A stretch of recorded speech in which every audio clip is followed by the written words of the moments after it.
is DD India and you're watching Express News, a program where we bring you top 100 news of the day. I'm Tanvi Taneja. Let's begin. India's President Draupadi Murmu gave assent to the Protection of Interests in Aircraft Objects Act 2025. The act aims to strengthen aircraft financing and leasing by providing legal clarity and uniformity for high-value assets like aircraft, helicopters and engines. Famous Indian sand artist Doordarshan called on President Draupadi Murmu in New Delhi, where the President congratulated him for becoming the first Indian to receive the prestigious Fred Darrington Sand Master Award for its outstanding contribution to sand art. To mark the occasion, Patnaik created a 10-foot high sculpture of Lord Ganesha carrying the message of world peace. 86th Central Reserve Police Force Raising Day celebrations were held in Madhya Pradesh's city of Neemuch on Thursday. Home Minister Amit Shah attended the event as the chief guest and inspected the parade contingent. Home Minister Amit Shah also gave away gallantry awards to CRPF personnel. This year, the parade is being held on April 17th as part of extended celebrations. Addressing the personnel, he praised the forces, recalling their major contribution in fighting against terrorism and Naxalism or left-wing extremism. Briefing media on Thursday, External Affairs Ministry spokesperson Ranveer Jaiswal hit out at Pakistan for distancing itself from 26/11 terror attacks accused Tahabur Rana, recently handed over by the US to India, saying no matter how hard it tries, its image as the epicenter of global terrorism won't change. Defence Conclave 2025 Force of the Future was held in New Delhi on Thursday, with India's Defence Minister Rajnath Singh inaugurating the event. The conclave features panel discussions on topics aimed to discuss India's evolving defence landscape. Delivering the keynote address at the inaugural session, Rajnath Singh asserted that India is now self-reliant in defence manufacturing with a strong industrial base that not only meets Indian needs but also exports to the world. Prime Minister Narendra Modi hailed the inauguration of Amravati Airport, terming it as great news for Maharashtra, and said that it will boost commerce and connectivity. The first commercial flight from Mumbai landed at Amravati, a city in the West Indian state of Maharashtra, marking the inauguration of the Amravati Airport on Wednesday. The regular commercial flights will operate between the two cities on Mondays, Wednesdays and Fridays. India's youngest cabinet minister K. Ram Mohan Naidu has been named as one of the World Economic Forum's Global Young Leaders for 2025. India's Minister for Agriculture and Farmers Welfare, Shivraj Singh Chauhan, is currently on a 5-day visit to Brazil. The minister held a meeting with the Brazilian business community, mainly focusing on soya production and mechanization of agriculture.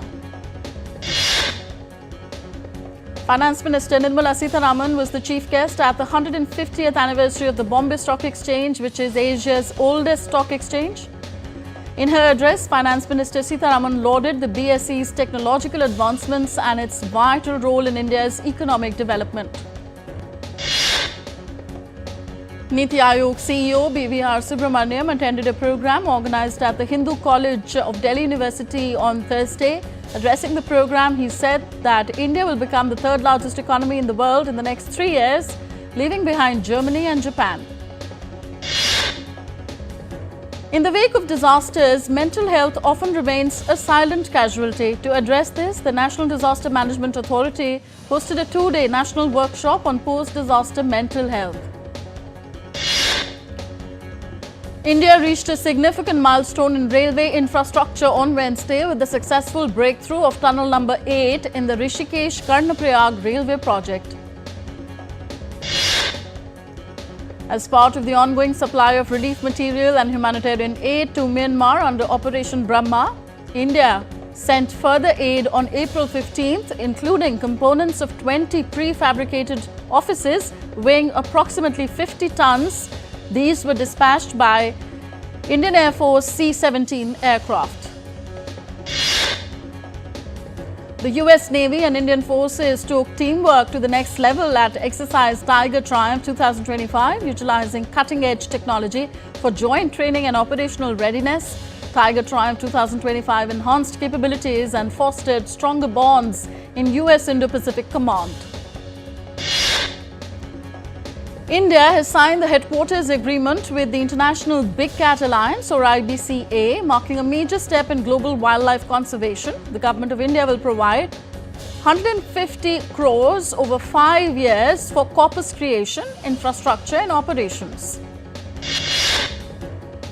Indian equity indices ended on a strong note, with Nifty at 23,850 on Thursday. The Sensex was up 1,500 points to stand at 78,553, and the Nifty added 414 points to close at 23,852. Indian rupee ended 31 paise higher at 85 rupees 37 paise against the US dollar on Thursday.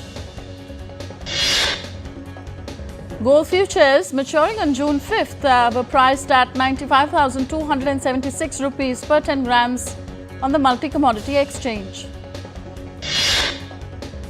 Silver futures for May 5th maturity stood at 94,675 rupees per kilo on the MCX. India's retail inflation has dropped to 4.6% in the fiscal year 2024-25, which is the lowest in 6 years since 2018. The year-on-year inflation rate for March this year dropped to 3.34%. For the fiscal year 2024-25, the Inland Waterways Authority of India has achieved a record-breaking 145.5 million tons of cargo movement, marking an all-time high in the sector. Global crude oil prices rose on Thursday and traded near their highest in 2 weeks on supply concerns after the US imposed new sanctions to curb Iranian oil exports. The European Central Bank is all but certain to cut interest rates for the 7th time in a year on Thursday, looking to prop up an already struggling economy that will take a large hit from US tariffs. Tokyo-led Asian stocks ended higher on Thursday as optimism over Japan-US trade talks offset Federal Reserve boss Jerome Powell's warning that Donald Trump's tariffs could force officials to choose between fighting inflation or unemployment. Taiwanese chip-making titan TSMC reported on Thursday a surge in net profit for the first quarter. Its net profit for the first 3 months of 2025 rose 60.3% from a year ago to 361.56 billion new Taiwanese dollars. China's Commerce Ministry on Thursday urged the US to stop exerting excessive pressure on the country, but the two sides remain deadlocked over who should initiate trade talks. California sued the Trump administration on Wednesday, challenging the president's authority to impose sweeping tariffs that have set off a global trade war. Italian Prime Minister Giorgia Meloni arrived in Washington on Thursday for a meeting with US President Donald Trump to ease tensions over US tariffs. US President Donald Trump criticized Federal Reserve Chairman Jerome Powell on Thursday for not lowering interest rates, calling him always too late and wrong. White House has planned to seek immediate appellate relief, referring to a process in which parties can request a higher court review and potentially change a decision made by a lower court. A US judge on Wednesday said that President Trump's administration officials could be held in contempt of court charges for violating deportation order against his March 15th order to halt the deportation flights to El Salvador. The White House criticized Senator Chris Van Hollen's visit to El Salvador to support Everardo Garcia, a wrongly deported man, and warned that he would be deported again if he returned to the United States. US Secretary of State Marco Rubio and US Presidential Envoy Steve Witkoff are in Paris and met with French President Emmanuel Macron and Foreign Minister Jean-Noël Barrot on Thursday. Steve Witkoff also held talks with French and European diplomats as the United States and Europe search for common ground on ending the Ukraine conflict and averting an Iran conflict. The Ukrainian Air Force said on Thursday that Russia launched 5 missiles and 75 drones during an overnight attack, and Ukraine shot down 25 drones, with another 30 not reaching their targets. Meanwhile, Russian Defense Ministry said that its air defense systems intercepted 71 Ukrainian drones over 6 Russian regions overnight. Iran's Foreign Minister Abbas Araghchi landed in Moscow on Thursday, beginning a visit to Russia during which he is expected to meet President Vladimir Putin. Qatar's Emir Sheikh Tamim bin Hamad Al Thani met Russian President Vladimir Putin on Thursday and said that Syria's new leader was keen to build ties with Moscow. The head of the International Atomic Energy Agency, Rafael Grossi, is in Iran and on Thursday said that the UN nuclear watchdog should play a role in nuclear talks between Tehran and Washington ahead of his second round of talks between the US and Iran on Saturday. Rafael Grossi warned on Wednesday that Iran is not far off from making its own nuclear weapons. The IAEA chief met with Iranian Foreign Minister Abbas Araghchi in Tehran. US President Donald Trump has blocked Israel's planned strike on Iranian nuclear sites, opting for negotiations instead. According to the New York Times, Israel had planned to attack in May to set back Iran's nuclear program by a year or more. Israel has expanded its military control in Gaza, converting 30% of the territory into a buffer zone, and proposed a 45-day ceasefire, which includes hostage release and Hamas disarmament. Israel's defense minister, Israel Katz, said that Israeli troops will stick around in the buffer zones they have created in Gaza, even if a peace deal is reached. The leaders of Canada's major parties debated for the first time ahead of early elections scheduled for April 28th. The French debate focused on tariffs and negotiating with US President Trump, housing, cost of living, and immigration. Chinese President Xi Jinping arrived in the Cambodian capital Phnom Penh on Thursday, the last stop of his 3-nation trip in Southeast Asia. And we are heading for a short break here on DD India. We'll be back with Express News in just a bit. Stay tuned. Bharat welcomes the world to a new era of creativity. Waves World Audio Visual and Entertainment Summit, as Mumbai hosts the global stage for creativity and innovation. Connecting creators through Creatosphere, where emerging voices rise. Wave Accelerator, where ideas meet global investors. Waves Bazaar, a global marketplace for content. Connecting countries through global media dialogue and industry roundtable. Bharat Pavilion, capturing India's rich history of storytelling. Waves के रूप में भारत एक ऐसा platform बनाने जा रहा है जिसमें दुनिया के एंटरटेनमेंट लैंडस्केप पर उसको बदलने की क्षमता होगी. From culturals to cinema, gaming to animation, fueling the next wave of entertainment. Connecting creators, connecting countries. Waves 2025. Nature gives and we take, and sometimes a little too much. But what happens when this balance tips, and who is the most impacted? Let's take a look at some of the solutions that are trying to help these communities. We want to encourage people to consume more local products. These were caught in environmentally friendly nets, not farmed. That makes a huge difference. Project Tangaroa. It's working to build a global framework that can help identify which wrecks need to be taken care of first and find the funding for cleanup missions. We use SLR organic fertilizer for our plants. With organic fertilizer, the yield is better and the soil's health improves.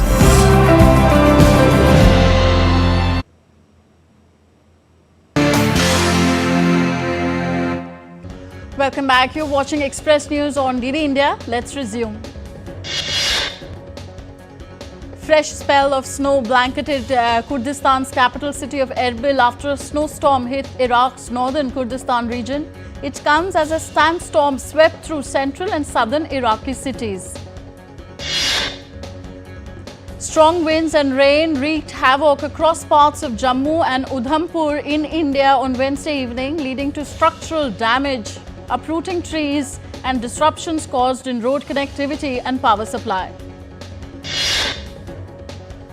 Mughal Road in Jammu and Kashmir's Poonch has reopened for one-way traffic after a 4-month closure due to heavy snowfall. A sudden storm accompanied by strong winds and light rainfall swept across various parts of India's northern state of Himachal Pradesh late Wednesday night, causing damage at multiple locations. Heavy rain lashed Assam's capital Guwahati, leading to waterlogging in several areas, inconveniencing commuters. The Indian Meteorological Department has said that heat waves and severe heat waves are likely in many parts of West Rajasthan, Gujarat and Maharashtra till Friday. Delhi may experience some relief as there will be no heat wave in the national capital till 22nd of April, but the temperatures can reach up to 41 degrees Celsius. The Indian Met Department has forecast heavy rain for Bihar, Assam and Meghalaya. Light to moderate rain is also expected in many parts of South India as per IMD. Tamil Nadu, Puducherry, Andhra Pradesh, Rayalaseema and Karnataka may receive rain with thunderstorms and strong winds for the next 5 days. Hot air balloon tourism in Turkey soared to new heights in 2024, breaking an all-time record. A total of 43,283 balloon flights were conducted last year, marking a 25% increase. 5 critically endangered Brazilian merganser chicks were born at the Prague Zoo, marking the first birth of the species outside South America. Once thought extinct, the Brazilian merganser chicks now have fewer than 250 individuals in Brazil and Argentina. Animals at the Whipsnade Zoo in England were treated to an Easter-themed hunt as keepers decorated their enclosures with props and boxes for the upcoming holiday. The New York International Auto Show, North America's oldest automotive exhibition, is celebrating its 125th anniversary this year. The auto show president highlighted electrification, connectivity and self-driving technology as key trends gaining attention at this year's show. The Eiffel Tower in Paris glowed with the word peace in English, French, Hebrew and Arabic. People surrounded the Eiffel Tower displaying signs with slogans like ceasefire, free the hostages, all in support of a peaceful resolution to the Middle East crisis. Over 1.5 million tulips, representing more than 100 different varieties, were planted for the annual Tulip Fest in southern England, attracting spring visitors. Israelis visited a buttercup flower field in southern Israel near the border with Gaza on Wednesday during the Passover holiday. A unique tulip known as Crown Imperial is now in bloom in the mountainous areas of eastern Turkey as spring has arrived. The red inverted tulips remained under the surprisingly falling snow cover in mid-April. On the 38th edition of the International Kite Meetings in northern France, kite flyers from 7 different countries broke the world record for whales flying simultaneously in the sky. The Istanbul Jewelry Show has opened its doors for the 57th time. Held at the Istanbul Expo Center, the event began with great enthusiasm, drawing participation from over 1,500 local and international companies. A 15-year-old Nigerian autistic artist, Kanye, has carved out a global niche for himself with his art, winning the Guinness World Records for the largest artwork titled "Impossibility is a Myth" on canvas by an individual. The vibrant city of Jodhpur came alive with the Dhinga Carnival as the 16-day-long cultural extravaganza kicked off on Wednesday. Rooted in folklore and tradition, the festival sees women dressed as goddesses and mythical figures patrolling the streets at night. A new theatrical version of F. Scott Fitzgerald's The Great Gatsby has debuted in London's West End and will be running until September 7, 2025. Wink Martindale, a US television game show host, passed away at the age of 91. The host of Tic Tac Dow, High Rollers and other game shows was a long-time fixture on US television. Comedian Nate Bargatze will be hosting the 77th Emmy Awards. The ceremony will take place in September at the Peacock Theatre in Los Angeles. Stranger Things actor Matthew Modine is set to produce a new documentary titled Michael Caton Jones, This Broxburn Boy's Life, on the life of a Scottish filmmaker, Michael Caton Jones. Inspired by the Philippine mythology, Universal Pictures and DreamWorks Animation's upcoming original animated feature, Forgotten Island, is set to release in theatres on September 25th. Hollywood actor James Marsden joins the second season of the Apple TV Plus series Your Friends and Neighbors, which is the TV genre of rich people behaving badly. The first full trailer of the life of Chuck, an adaptation of Stephen King's novel If It Bleeds, has been released. The film is set to release in selected theatres of the US on June 6th. Bollywood actors Ali Fazal and Sonali Bendre have started shooting for an upcoming web series based on Ranga and Billa, who were involved in a notorious 1978 case in New Delhi. After blockbuster 1920, director Vikram Bhatt reunites with Anand Pandit and Mahesh Bhatt for a horror thriller movie, Haunted 3D, Ghosts of the Past. It will hit the theatres on September 26th. Kannada actor K. Sudeep starts shooting for BRB First Blood. The sci-fi action film is set in a post-apocalyptic world in the year 2209 AD. On to sports news now. Arsenal staved off Champions League holder Real Madrid and its rich history of unlikely comebacks to snatch a 2-1 victory on Wednesday night and reach the semi-finals with a superb 5-1 aggregate win. The Gunners will face Paris Saint-Germain in the semi-final on 30th of April in a hope to further their run to lift the Champions Trophy for the first time. Inter Milan have also reached the semi-finals of the Champions League after drawing 2-2 with Bayern Munich to win 4-3 on aggregate. Liverpool skipper Virgil van Dijk has extended his contract with the Dutch centre-back, signing to stay at Liverpool until 2027. Mumbai Indians will lock horns with Sunrisers Hyderabad in the 33rd match of the Indian Premier League at the Wankhede Stadium in Mumbai today. Delhi Capitals defeated Rajasthan Royals in a dramatic super over finish after both teams finished tied on 188 runs in their IPL 2025 match on Wednesday. Pace ace Mitchell Starc starred with the ball, defending 9 runs in the final over to force the tie, then conceding just 11 in the super over.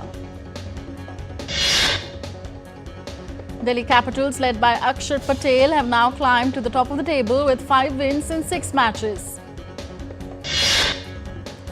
The Board of Control for Cricket in India on Thursday sacked Abhishek Nair along with 3 other members of the senior national team support staff as part of a major reshuffle in the Indian men's team. In tennis, Stefanos Tsitsipas advanced to the quarterfinals of the Barcelona Open after defeating American Sebastian Korda in a closely fought 2-setter. Denmark's Holger Rune also advanced to the quarterfinals after rallying from a set down to beat Argentinian Sebastian Baez 4-6, 6-1, 6-2.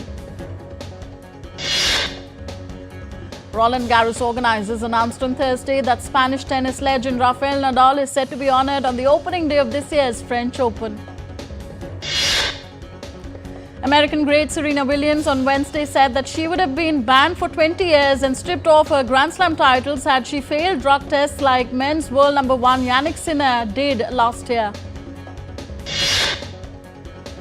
Double Olympic medalist Neeraj Chopra kicked off his 2025 season with an impressive 84.52 meters throw at the Potchefstroom Invitational in South Africa on Wednesday. Indian shooters Suruchi Inder Singh and Saurabh Chaudhary clinched gold medals in the 10-meter air pistol mixed team event at the ISSF World Cup in Lima, Peru on Wednesday. And that's it in this edition of Express News. Thank you for watching. Namaskar.